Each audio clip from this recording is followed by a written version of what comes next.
Outdoor Life had an article a year ago, January of 2018. You can look it up. It's like, why are we losing hunters and how to fix it?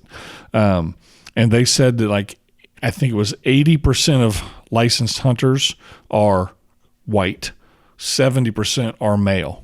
That is 75-ish% of all hunters are white men. And then we have the programs like R3, retention,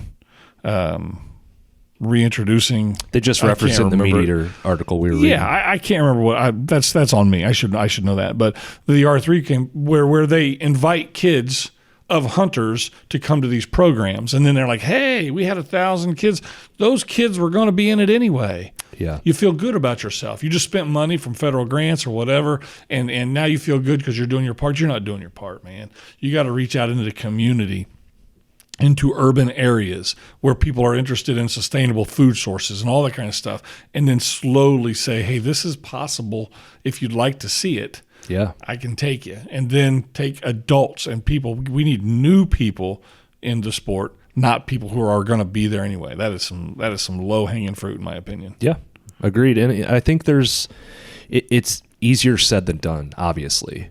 And I don't know of the best way. I don't know if social media is the best way to do it. I don't know the best way to network, to put yourself in a position to mentor someone outside of your social circle, a friend of a friend. I don't know the answer, but we got to try to figure something out, because we just did our survey and, we're still putting the data together, but there's a couple things that jump out. And to me, it seems like a majority of hunters in this country feel an obligation to carry on the tradition of hunting.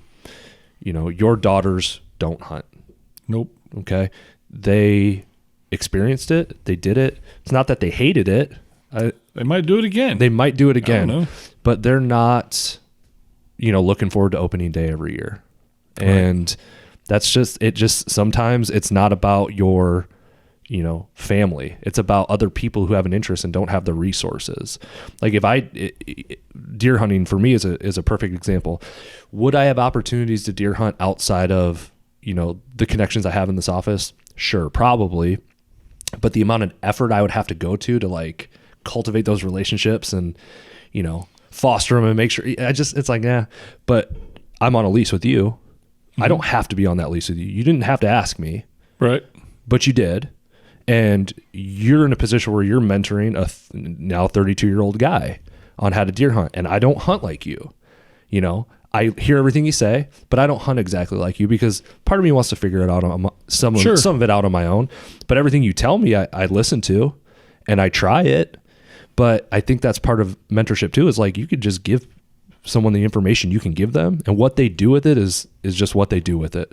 100%, especially when you talk about adults. Yeah. And that's, we talked about your grandfather, my grandparents, and how special it was to them to have mentored us. And so I think that as you become older, maybe you're in your 40s or your early 50s, I think you would be foolish not to find somebody to mentor, 2 or 3 people, because it's going to mean something to you later. Maybe it doesn't now. Yeah. Maybe it's, I don't want to mentor because it's my turn, my time to kill deer or anything like we've talked about. But I think you're going to miss out if you don't. Yeah. And the reason I think that is because, and again, this is just my experience. 20 years ago, I wasn't looking to teach anybody. Hell, I had my hands full trying to figure it out myself. Right. But now I look back with yourself and a couple of others, I'm like, I'm really proud of the fact that if that person is asked in 20 years who taught you how to hunt, like I asked you earlier, yeah, he's going to say Sean did. Right. And he's going to tell the story. And that to me, as I get older, carries so much more weight than, just killing a deer. I've got trophies hanging in my office. Yep. Whatever. They're just deer. They're, you know what I mean? They're nothing.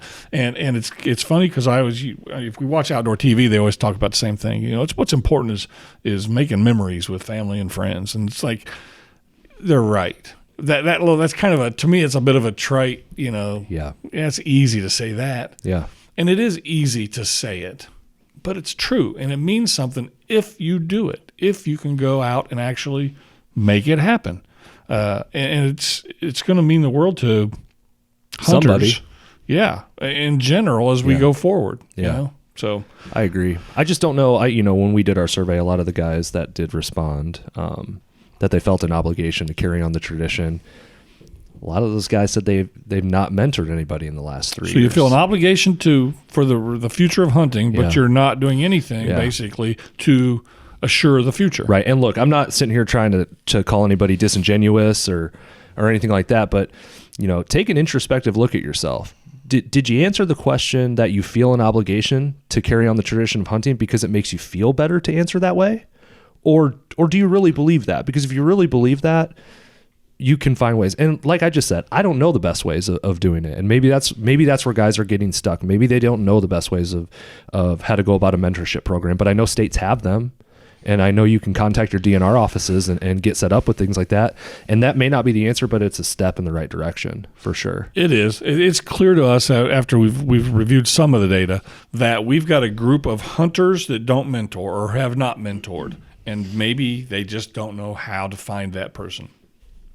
And we've got potential hunters who don't know where to get started. Yep. We literally have those two groups of people out there, and they're not finding each other. Right. And so how do we do that? I don't know. I don't have an idea. But it needs to happen if we want the future of hunting to be secure. Hey, if we don't, let's fold the tents up right now.